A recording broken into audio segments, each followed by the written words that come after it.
Ngayong linggo, inaasahang lumabas ang resolusyon sa patong-patong na kasong inihain laban kay Police Lieutenant Colonel Mark Julio Abong, ang pulis na nagpaputok ng baril at nanakit ng empleyado sa isang bar sa Quezon City. Nagsampa ang Quezon City Police District o QCPD ng kasong kriminal dahil sa illegal discharge of firearm, paglabag sa Omnibus Election Code, physical injury, slander by deed at disobedience upon an agent of person in authority. Ani QCPD Director Police Brigadier General Rodrigo Maranan, available ang mga kaso laban kay Abong. Desisyon naman daw ng mother unit ni Abong kung magseserwisyo pa siya kasunod ng posibleng pagpiyansa.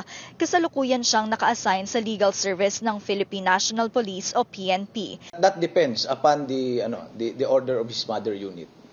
So kung doon pa rin siya sa mother unit niya, ang assignment niya while the case is being heard, so doon pa rin siya magre-report. At ang status niya ay out on bail.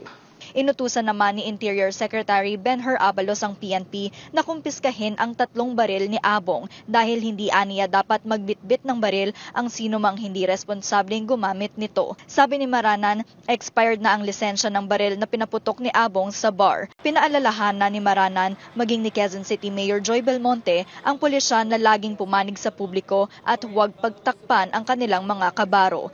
Bilang mga pulis, higit na inaasahan kayo na pumanig sa mga pangkaraniwang tao at sa mga inaapi habang tinitiyak ninyo ang kaayusan at kapayapaan sa ating pamayanan. Nais kong bigyan diin, hindi kayo protector ng mga may kapangyarihan, kundi kakampi ng mga nangangailangan. Ang tinitingnan natin dito is whether or not you have violated a law.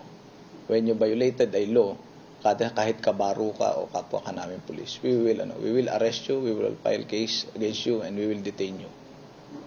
Sangkot din si Abong sa isang hit and run noong 2022 kung saan namatay ang biktimang tricycle driver. Kasunod nito, dinismiss siya sa serbisyo ng Quezon City People's Law Enforcement Board. Denisa Fernandez, CNN Philippines.